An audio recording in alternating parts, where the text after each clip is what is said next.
नमस्कार, स्वागत है आपका ट्रेंडिंग बिहार में और मैं हूं आपके साथ लिपिका प्रीत। विशेष राज्य के मुद्दे पर बिहार में एक बार फिर सियासत तेज हो गई है। बिहार की सत्ताधारी पार्टियां बीजेपी और जेडीयू एक बार फिर एक दूसरे के आमने सामने हो गई है।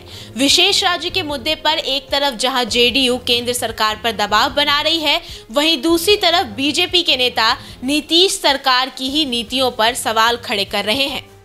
भाजपा के प्रदेश अध्यक्ष डॉक्टर संजय जायसवाल ने इस मुद्दे पर जेडीयू को आईना दिखा दिया है। इसके साथ ही उन्होंने जेडीयू को नसीहत भी दे डाली है।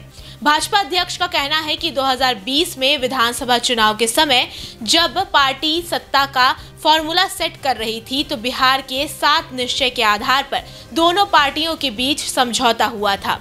2020 में जब दोनों पार्टियों ने भारी बहुमत से सरकार बनाई तो अब ऐसे में जेडीयू को अपने मेन मुद्दे से नहीं भटकना चाहिए। भाजपा के अध्यक्ष के इतना कहने के बाद जेडीयू के नेता भड़क गए और अब दोनों तरफ से बयानबाजी का सिलसिला शुरू हो चुका है। दरअसल संजय जायसवाल ने आंकड़ों के जरिए बताया था कि महाराष्ट्र की आबादी बिहार से 1 करोड़ ज्यादा है, फिर भी बिहार को महाराष्ट्र के मुकाबले 31,000 करोड़ रुपए ज्यादा मिलते हैं। जबकि पश्चिम बंगाल भी बिहार की भांति पिछड़ा राज्य है, लेकिन उसके मुकाबले भी बिहार को 21,000 करोड़ रुपए ज्यादा मिलते हैं। जायसवाल ने कहा कि जीएसटी से सबसे ज्यादा फायदा बिहार जैसे राज्य को हुआ है। पहले जिस राज्य में उद्योग स्थापित होते थे उनको अलग से कमाई होती थी, अब इस कमाई का बड़ा हिस्सा उपभोक्ता राज्य में बंटता है, जिसके कारण बिहार को 20,000 करोड़ रुपए का अतिरिक्त फायदा हुआ है। जायसवाल ने अपने फेसबुक वॉल पर पोस्ट कर लिखा कि अगर बिहार को आगे बढ़ाना है तो सरकार को हर हालत में उद्योगों को बढ़ावा देना होगा। उन्होंने कहा कि जब तक हम औद्योगिक नीतियां लाकर नए उद्योगों को बढ़ावा नहीं देंगे तब तक ना हम रोजगार देने में सफल हो पाएंगे और ना ही बिहार की आय बढ़ेगी। भाजपा नेता ने कहा कि जहां भी संभव हो वहां प्राइवेट पब्लिक पार्टनरशिप होनी चाहिए। उन्होंने चेतावनी देते हुए कहा कि उद्योग लगाने वालों को विलन समझने की मानसिकता बिहार को कहीं का नहीं छोड़ेगी। उन्होंने कहा कि हम 6 सालों में भी प्रधानमंत्री को दिए हुए पैकेज का पूरा इस्तेमाल नहीं कर पाए हैं। अभी भी 10,000 करोड़ रुपए से ज्यादा बकाया है। उदाहरण के तौर पर रक्सौल हवाई अड्डे के लिए प्रधानमंत्री पैकेज में 250 करोड़ रुपए मिल चुके हैं, लेकिन बिहार सरकार द्वारा अतिरिक्त जमीन नहीं देने के कारण आज भी यह योजना रुकी हुई है।